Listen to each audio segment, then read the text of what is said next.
Big Boss Chuck signing on. Mighty 750, continuing with the show. Always on the job. Big Boss Chuck radio show. As I mentioned in the other clips, I'll kick each clip off by introducing myself. I'm the Big Boss Chuck, implanted with a Stimoceiver. Yes, I am. That's the theme to the clips. I'm looking to get out of this program. As of date, not one federal agency. As of current date, today, September 16, not one federal agency is taking responsibility for the Stimoceiver that's in my head. It's live. It can't be turned off. There's a long story. I'll make it real quick why Yankee Sam right now is very disgruntled. Disgruntled? He H-A-T-E-S, me. He, the caricature shows a male. We all know Yankee Sam is the tranny man. The tranny man that can, that's Yankee Sam. DID, dissociative identity disorder. This is what is MKultra, the program. That's what is running the Yankee government.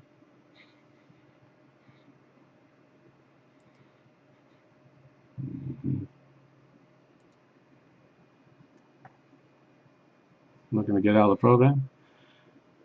How I plan on getting out of this program is by educating the viewers. I'm full of information. Not one federal agency seems to find me relevant to act upon any type of complaint, and I've had various over the years. And I remain sitting in the same situation. I don't receive pay. And I do receive a lot of pain. I have implants all over my body. They function off RF. Start learning about RF, viewers. This is how the intelligence agencies vigil you, the public. And I'm going to teach you everything I know about my program. Nobody's told me that anything's classified. My name carries with it a top security clearance. And I will divulge in 10-minute clips.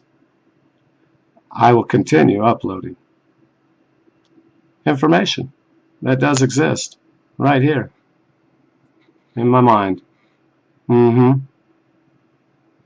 Continuing with the rhyme, Allah inside, right here inside, helping me line by line.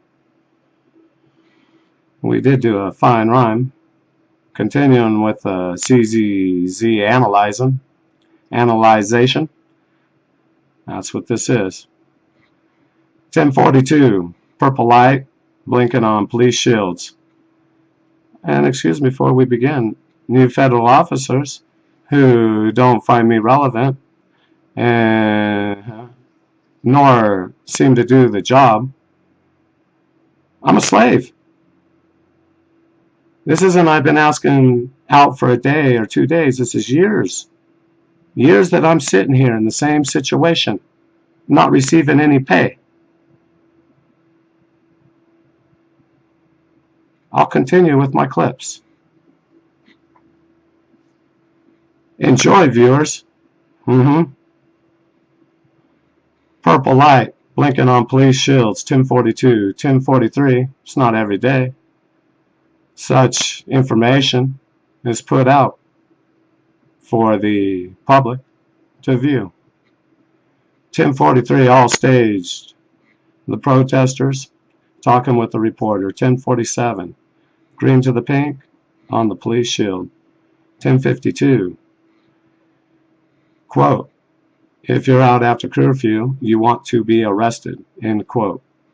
1054, building, glowing blue. Police standing, blue to the blue. 11:01, reporter pretended he's with the protesters. 11:08, I answered it because the curfew wasn't being enforced. Ryan Snod nor CZZ are constitutionalists. 11:13, pink street, green bars, not filmed straight on. The DA from Baltimore because she is DID, dissociative identity disorder. Her left eyebrow raised, completely split down the middle. Her mind. On a different day, Dan Lee Moan did a segment on the colors, how rival gangs got together. Instead of fighting each other, they were unified in being protesters. CZZ chose the Blood Street Gang to be the representatives for the colors. Pay attention to the young man speaking. Remember that is placed in the middle, perfectly placed in the middle of the entire group of Blood Gang members. Notice he has on a black collar. And I wouldn't want to not say the Crips. Crips, you weren't represented other than half of a hat. You got your name in there. That's you, the Crips. They did, excuse me. Allah's the interviewer right here inside. He keeps me going. They got their name in here. See, I'm going to spin everyone on the spin wheel. And this is what CZZ wants up in the mind. Needed. Their programming. Needs, wants. Notice he has on a black collar.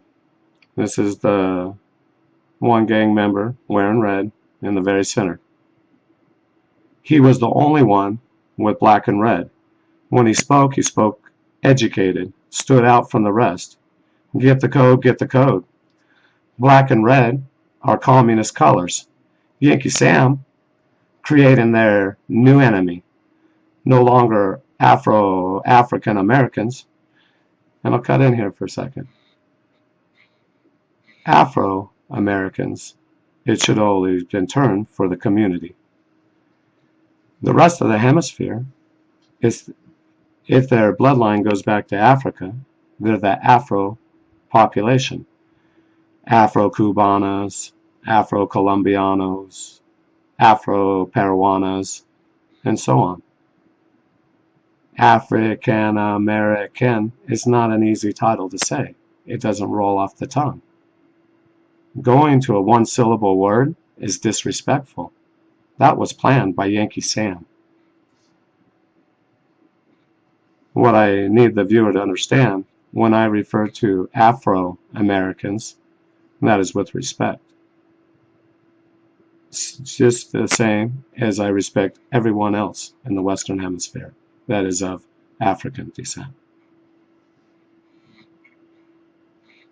No longer African Americans, soon to be black Muslim communists, Yankee Sam's new enemy.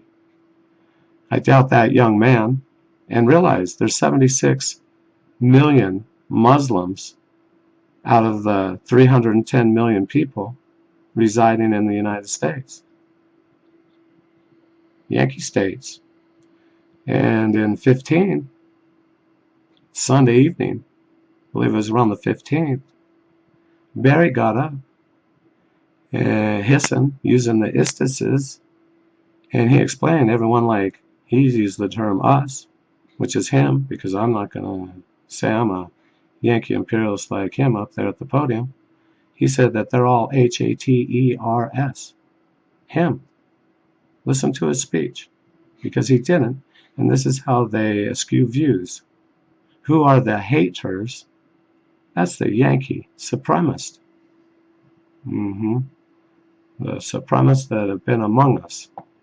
I speak from a role point of view, international community point of view.